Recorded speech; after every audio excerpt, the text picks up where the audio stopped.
rencontre avec les instruments juste après ça.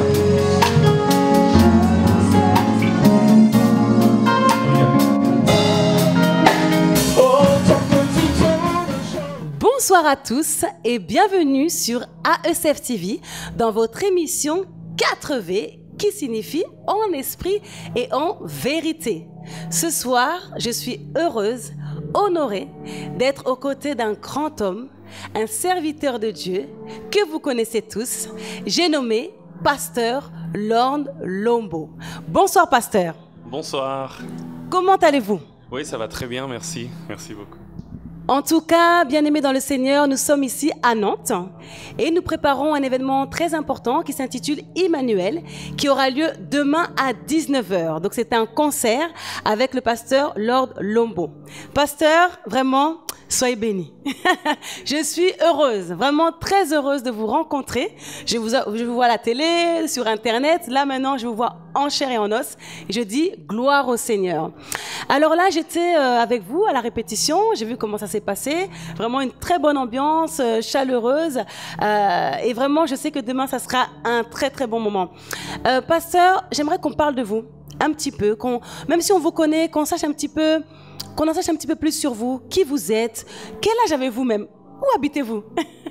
Alors, je suis pasteur, je suis Lord Lombo, troisième d'une famille de 5. Voilà, mon père est pasteur, ma mère était aussi pasteur.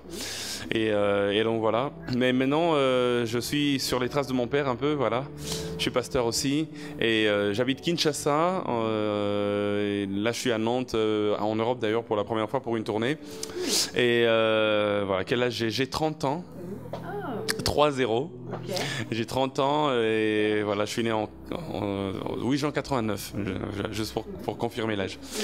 Et donc voilà, je suis ici, AECF TV me reçoit, 4EV, c'est ça? 4EV, c'est ça. Voilà, donc je suis content d'être là. Oh, gloire au Seigneur. Pasteur, dites-moi, au Congo, vous œuvrez, donc vous êtes serviteur de Dieu. Comment s'appelle l'église où vous œuvrez? C'est le Centre Missionnaire Philadelphie, l'église du pasteur Roland Dallot, mais que dirige actuellement le pasteur Ken Luamba. Et donc c'est là que j'ai grandi dans le Seigneur. Avant, j'étais dans l'église de mon père, parce que mon père est pasteur, comme je l'ai dit. Mais après, je suis allé travailler avec pasteur Dallot. Et c'est là vraiment que j'ai appris le ministère de manière approfondie. Grâce à elle, je suis allé étudier aux États-Unis la théologie, grâce à l'église. Et après, je suis revenu servir.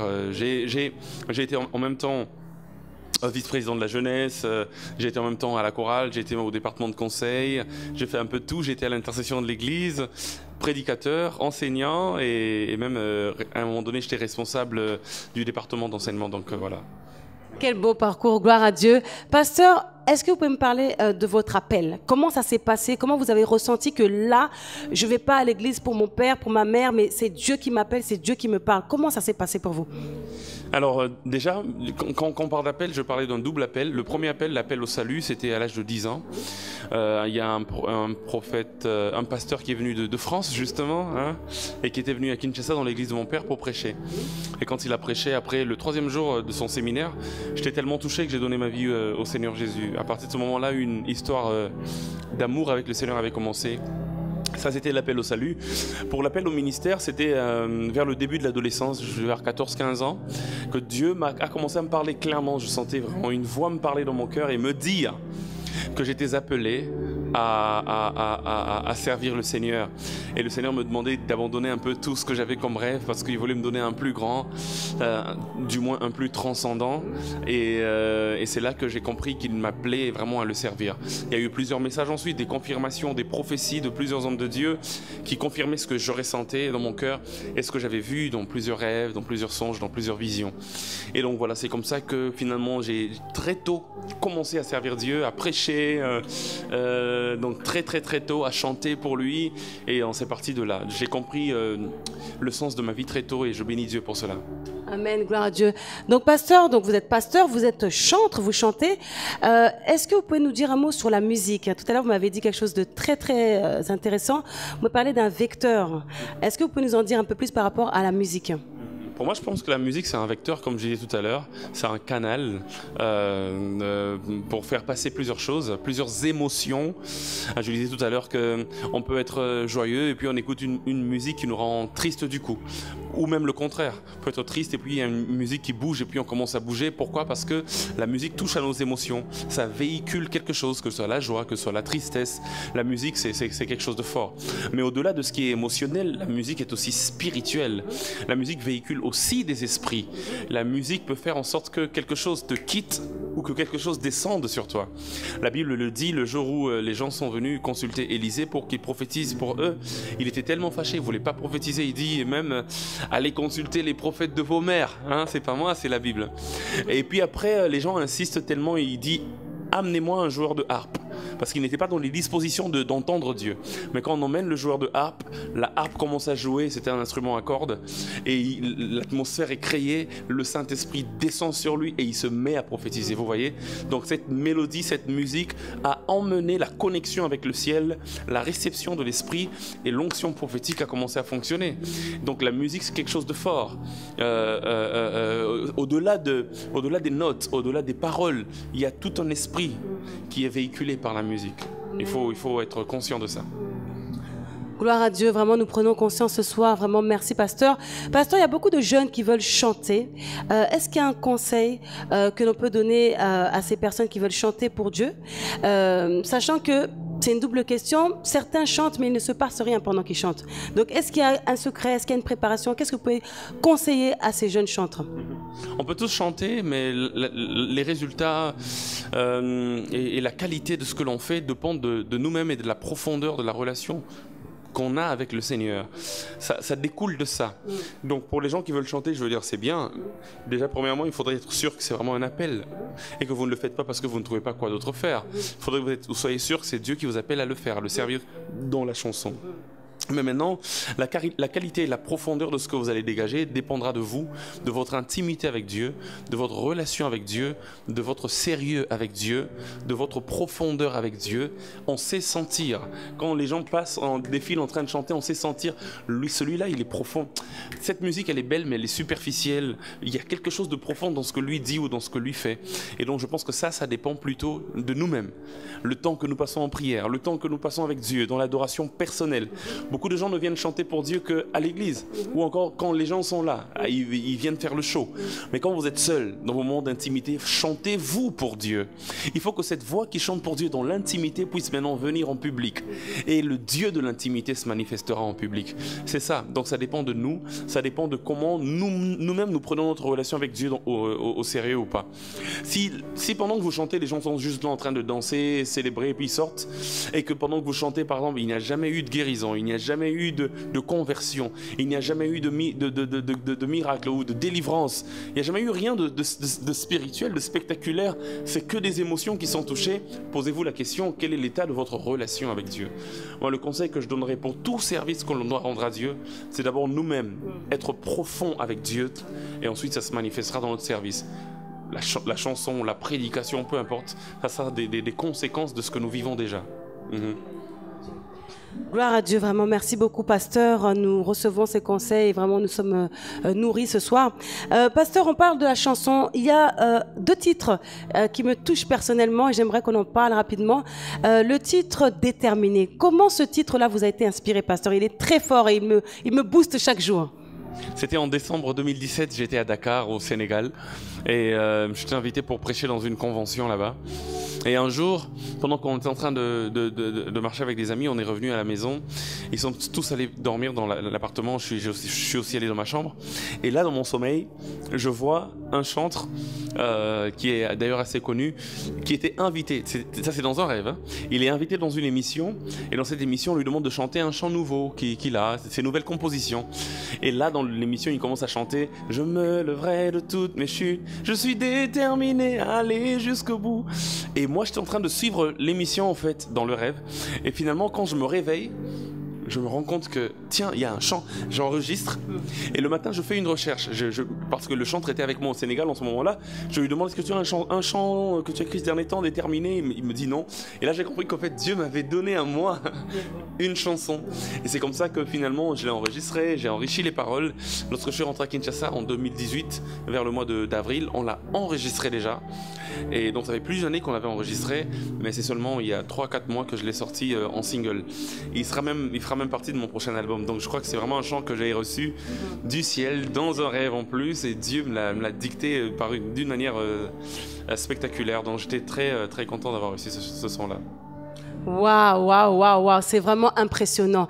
Il y a un autre chant, pasteur, qui me touche beaucoup, hein, même si j'aime toutes vos chansons, mais bon, hein, le temps est court, faut sélectionner. Donc, il y a le chant qui dit « Tant qu'il y aura un chant ». Tant qu'il y aura un chant. Est-ce que vous pouvez nous parler de ce chant? Comment ça vous est venu, pasteur? Alors, le titre, c'est « Tant que tu donnes un chant, je te donne mes louanges ». Ça, c'est venu, nous étions à Lubumbashi, nous étions ce jour-là avec, pour ceux qui connaissent un peu les chanteurs congolais, il y avait le frère Henri Papa, pasteur Henri Papa, il y avait le frère Michel Bakenda, et plusieurs autres chantres de Lubumbashi et même de Kinshasa. Il y avait une grande célébration qu'on appelle Pâques. C'était en 2018, au mois de mai. Alors, nous arrivons à Lubumbashi, et là Lubumbashi, chacun devait passer chanter. Tel est passé, il a chanté, tel autre est passé, il a chanté. Et c'était mon tour, je suis passé chanter Emmanuel. Emmanuel. Alors quand je chante, les gens étaient touchés, les gens pleuraient, les gens priaient, les gens... Et là, je me suis dit, Seigneur, ce chant, il est tellement profond. Les gens l'aiment, les gens sont touchés par cela. Est-ce que tu peux me donner un autre chant qui va aussi toucher les gens? Et moi, je te dis que tant que tu me donneras un chant, moi, je te donnerai mes louanges. Et c'est comme ça que c'est venu. Là, sur l'instant, la mélodie a commencé à monter dans mon cœur. Tant que tu donnes un chant, je te donne mes louanges. La première personne qui a écouté, c'était Michel, qui était à ma droite. Je lui ai dit, tiens, je viens de recevoir un chant. Il me dit, chante un peu. Il dit, tant que tu donnes un chant, je te donne mes louanges. Il me dit, ah non. Ça, c'est un chant divin en registre. Et voilà, quand je suis rentré à Kinshasa, non, avant, je suis allé à Brazzaville. On a fait une première version avec les Sillons de Brazzaville. Et après, quand je suis rentré à Kin, j'ai appelé une chantre de Michel, d'ailleurs, Rachel Aniémé. On a fait une deuxième version qui est sortie dans un hippie, tant que tu donnes un chant. Et je bénis Dieu de voir combien les gens partout dans le monde sont touchés par ce cantique. Vraiment, il est vraiment merveilleux. Bien-aimé, hein, faisons comme le pasteur Lord, soyons réactifs. Quand il y a une inspiration, soit on enregistre tout de suite, soit on en parle, on fait quelque chose. Parce que parfois même on fait des rêves et puis on oublie, on ne note pas, on n'enregistre pas. Donc soyons réactifs pour le Seigneur. Merci pasteur. Alors parlons de vos projets, parlons d'actualité. Je vois que vous faites une tournée. Vous allez sillonner un petit peu la France. Oui, je serai dans 4-5 villes de France. Là on est à Nantes, on viendra à Paris, on sera à Lyon, on sera à Rennes, on sera à Nancy, on va faire vraiment plusieurs villes de France. Et à part la France, on sera aussi à Bruxelles, en Belgique, et puis en Suisse aussi. Et puis après, il y a d'autres propositions qui viennent, des gens qui veulent nous avoir à Londres, un peu partout. On est en train d'étudier tous les dossiers. Et puis après, avec mon équipe managériale, on va sélectionner. Il y a déjà un calendrier qui est sur ma page Instagram et Facebook, mais qu'on est en train d'enrichir de plus en plus parce qu'il y a des villes qui s'ajoutent. Et donc voilà, je suis là dans le cadre d'une tournée de l'album Emmanuel, parce que depuis que je l'ai sorti il y a 2 ans, en 2017, en septembre, on n'a jamais fait de tournée en Europe. Donc maintenant, c'est le temps de l'Europe, on va faire une petite tournée. Et on profitera de temps en temps aussi faire des conférences, parce qu'à part chanter, je suis aussi prédicateur à des conférences d'enseignement et de prière, on verra. Ouais. Très bien, très bien. N'oublie pas donc le rôle aussi de prédicateur du pasteur. Merci pour ces informations. Donc rappelez-nous le nom de votre page Facebook. On peut retrouver cet agenda-là? Alors sur Facebook, le nom de ma page c'est Pastor Lord Lombo. Pastor en anglais, Pastor Lord Lombo. Et sur Instagram ou Twitter, ou même Snapchat, vous pouvez me retrouver sur Lord Lombo. Vous tapez juste Lord Lombo et vous allez me retrouver. Voilà. Pasteur Lord, c'est votre vrai prénom ou c'est un surnom? Non, Lord, c'est mon vrai prénom. Mon père m'a donné toute une phrase comme prénom. Le prénom en entier, c'est Lord is my glory. Donc le Seigneur est ma gloire. Donc ça, mon prénom en entier. C'est pourquoi on coupe en Lord et my glory. Voilà. C'est merveilleux. En tout cas, merci. Pasteur, pour clôturer l'interview, j'aimerais que vous nous disiez tout simplement pourquoi vous êtes là. Vous avez accepté l'invitation d'Unteo Musique. Donc on remercie le frère Liod de Production qui organise cet événement. Pourquoi vous êtes là? Et puis dites-nous ce qui va se passer demain, même si on en a déjà un petit peu parlé. Alors demain, je suis ici d'ailleurs dans le cadre d'une production avec Unteo Musique.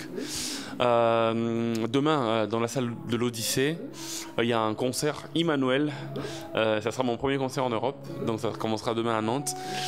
Emmanuel, à partir de 19h. Il y aura plusieurs artistes, Pierre Cossa, Lydia Caps, le collectif Nantes, ainsi que moi-même. Donc, tour à tour, on va chanter. Et moi, je vais aussi profiter pour présenter l'album et pour adorer le Seigneur avec mes frères. Donc, c'est dans ce cadre-là que je suis. Et aussi, dans le cadre de ce plateau, je suis reçu par AECF TV quand même. L'émission 4V. 4V. Donc, voilà, c'est un plaisir. En tout cas, merci pasteur pour ce temps que vous nous avez accordé. Moi, j'ai un petit cadeau pour vous, car je suis donc sœur Donna, présidente de l'association AECF Charity, donc amis et soutien des enfants et familles Charity. Nous soutenons les orphelins au Congo RDC, notamment à Kisenzo. Et vraiment, ça me fait plaisir de vous voir et de vous offrir en live l'album que nous avons fait, qui s'appelle aussi AECF Charity. Voilà, je vous le remets, donc j'espère que ça vous fera du bien, que ça vous portera aussi. Et vraiment, c'est un plaisir de vous offrir ce CD-là. Donc, soyez bénis, pasteur. Et pour clôturer, moi, j'aimerais savoir qu'est-ce que vous inspire la charité. Est-ce que vous avez un mot à transmettre sur la charité? Non, c'est important. Nous devons donner, penser aux autres, manifester de l'amour aux autres. C'est tout le sens de la chrétienté. Hein. Il a dit d'ailleurs, voici en quoi on reconnaîtra que vous êtes mes disciples, c'est en aimant le prochain. Et quand on aime, on donne, car Dieu a tant aimé qu'il a donné. Donc nous devons suivre l'exemple. Et il y a une citation de maman Teresa, la sœur Teresa de Calcutta, que j'aime bien. Elle disait que ce n'est pas la quantité du don qui importe, mais c'est le cœur avec lequel on donne. Donc je crois que voilà, qu'on ait peu, qu'on ait beaucoup, on doit penser aux autres. Et même pour ceux qui sont vraiment bénis par Dieu, parce qu'il y a des gens que Dieu a vraiment beaucoup bénis, nous devons savoir que l'un des buts de la bénédiction, c'est pas que pour nous enrichir nous-mêmes, mais c'est aussi de penser aux autres. Dieu nous visite aussi pour les voisins. Donc nous devons avoir l'œil à cela. Et Jésus, dans son ministère, avait aussi un côté très social. Donner aux pauvres, penser aux pauvres, à ceux qui ont moins, et Dieu vous bénira. Parce que la Bible le dit, hein, celui qui donne aux pauvres prête à Dieu. Donc voilà. Gloire à Dieu. Merci, pasteur, pour ces mots. En tout cas, nous vous encourageons à suivre les actualités sur la page Facebook de notre pasteur Lord Lombo et surtout restez connectés sur la page AECF TV, que ce soit sur YouTube ou sur Facebook ou encore sur Instagram. Que Dieu vous bénisse et je vous dis à bientôt. Au revoir. Bonne soirée.